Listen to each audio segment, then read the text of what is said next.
Well, Tom, it's more fun when they win games. I would say so, yes. I mean, Couple again, two-game win streak. This is nice. Now they get into the meat of the important stuff, as they'll play 3 games, all against division opponents in the next 12 days. So this was a win they had to have. Yeah. There are no must-win games this early in the season, but certainly you didn't want to go to Buffalo and face that bad Buffalo offense and come back with anything short of a W. No doubt about that. What have we learned about this defense without Khalil Mack the last 2 weeks? They're competent. I think that's the best way to describe it. I like their secondary. They've played well. They've had tackling lapses over the course of the first half of the season, but they make a lot of plays on the football. Roquan Smith is still learning the NFL game, but is a tackling machine out there. They've got some depth, whether it's Akeem Hicks, it's Eddie Goldman, it's Aaron Lynch. They've got some guys out there that can step in. We talked about this last week. The most important part of today was the W, but it was another W without compromising the health of 2 of your key players, in Khalil Mack and Allen Robinson. So a huge thumbs up for the win, and also a huge thumbs up to the Bears for showing some restraint and making sure that they see the big picture here. I don't think you ever overlook an opponent. They didn't overlook the Jets. They didn't overlook the Bills today either. But they needed to get past these 2 teams and try to get a couple of their really important players healthy, and mission accomplished. The defense really made up for a lack of urgency out of the offense right out of the gate for sure. Yeah. And made up for not the best game from Mitchell Trubisky. No, just the whole offense seemed to be out of sync. I actually liked a couple of the deep overthrows that Mitchell he made. And by overthrow, I mean over the linebackers, not sailing the ball over the head of his wide receivers. We've seen that as well. And there was an errant throw that ended up in the hands of a Buffalo cornerback in an interception. But he made a couple of those deep overthrows that I think has been lacking in his game. So I saw that. Look, this just wasn't a sharp performance from their offense. I think that they had less than 200 combined yards.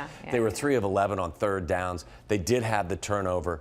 But, every now and again your defense has to carry the heavy load, and that's what happened today. So I'm not going to microanalyze what I saw from Mitchell. I think at the end of the game with a 34-9 lead with about 5 or 6 minutes to go, you're at the goal line and you have a 240-pound running back standing behind your quarterback, yet you throw it a couple of times. That, to me, is a cagey move by a rookie coach who knows his young quarterback needed to end on a high note. Yeah. So what do? You try to get him a touchdown pass. He hears all of the comps with Watson and Mahomes, and he had thrown the interception. Let your young quarterback end the day on a high note. That's a veteran, cagey, coaching move from somebody who's still learning his way as well. So many people, I'm sure, were sitting at home going, why are you throwing a football up 25-plus points with 5 minutes to go? You do it to try to make sure your young QB goes out on a high note. I thought it was the right decision. All right, we make so much about this defense, but don't look now. That Bears offense right there in the top 10. Who deserves the most credit for that?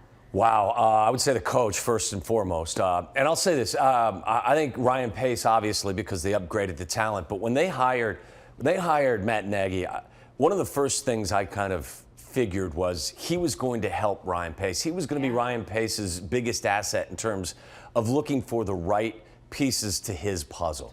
And when you add Taylor Gabriel, Trey Burton was a guy that I had looked at for a year and a half and thought highly of. There are plenty of guys that they added in terms of talent that I think Matt Nagy had a hand in. So I think not only does Matt do a great job designing plays, he knew what pieces fit in his offensive system. So I think right now, if I had to give an MVP, I'd probably give it to the coach at this point on the offensive side of the football. But Trey Burton with his fifth touchdown catch. Wow. Anthony Miller's done a fine job as a rookie wide receiver. Tariq Cohen was kept in check today, but he's been their most explosive player on that side of the football. So I think Matt's done a really nice job designing things, and I think he did a really nice job in this offseason helping his general manager build the talent level on that offensive side of the football. 5-3 halfway through the season in first place. Can they win this division? They can, yeah. Look, at the start of the season, I predicted the Minnesota Vikings would, so I would still stick with that prediction. Yeah. But if you ask me, can the Bears? Of course they can. I mean, there's still a whole half of a season left for them. They got to keep getting a little bit better. on both sides of football. They got to get healthy. But look, there's some talents in the NFC North, and you're going to see a Lions team next weekend on the lakefront that hasn't played great the last couple of weeks, but still has the ability to score a bunch of points and get after your quarterback. Yeah. And then after that, you're going to see a Minnesota team that has had some issues on their offensive line, but their defense is starting to round into form, and they can score a ton of points as well. So it's a very competitive, very talented division, but it is a division that if things bounce their way, of course, they can compete for the division crown. The next 3 weeks will tell us a lot. Not even 3 weeks. I mean, That's it's right. a short 12 span. days. 12 days. Yeah. Lions, Vikings, Lions.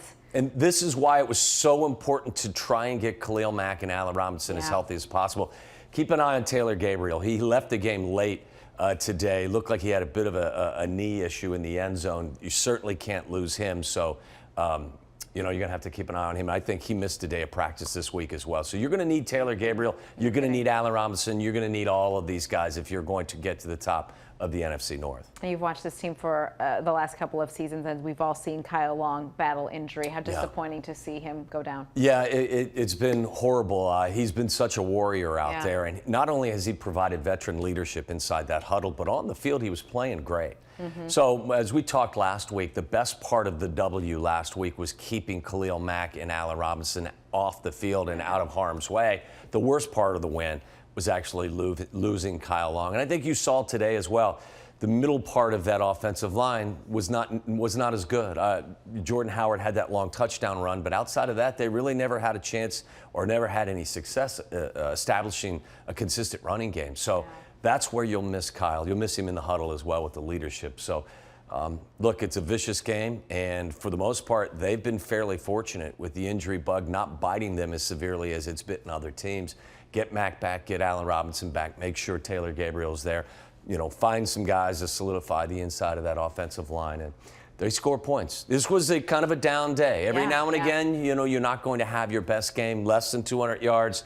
And, they weren't in the end zone as much as they have been in the past. But I have a lot of faith in this offense and what that game plan is week in and week out. Some of the fans that were chatting with me said their biggest question mark is, will his accuracy improve? Are you seeing some of that? I saw that today. As I said, a couple of the deep over routes. I saw him hit 2 or 3 of those today, and those are the ones that he has missed.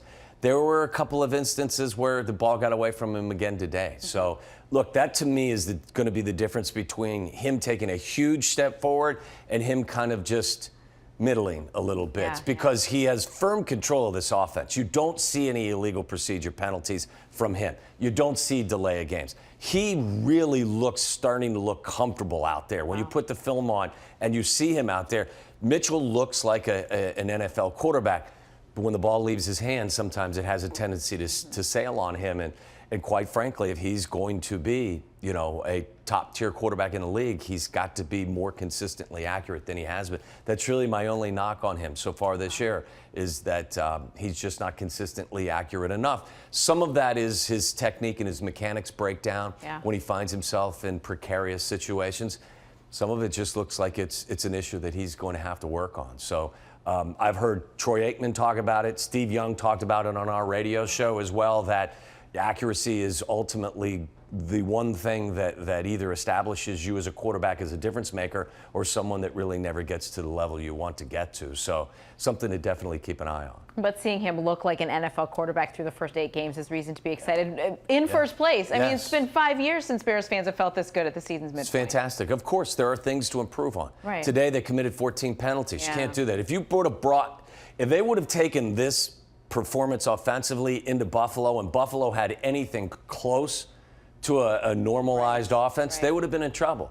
But Buffalo was obviously no threat at all to score with Nathan Peterman and a host of injuries themselves. So they got away with a little bit of a lackluster, sloppy performance on offense, but thankfully the other guys on the other side of the ball, they were there to deliver. It's crazy how it kind of goes hand in glove, but no doubt. Good day for the defense to pick the offense up. No question about it. You know what I love about turning the calendar to November? The games mean more. This is so That's true. This is going to be an exciting 12 days stretch that they have those games. And today you probably got an hour's more of sleep, didn't you? The bad thing is it gets dark. It gets dark a little bit earlier, and that kind of screws me up. But let a Bears victory brighten your mood. Absolutely. Every time. Hey, if you like that video, be sure to subscribe to our ABC7 Chicago YouTube channel.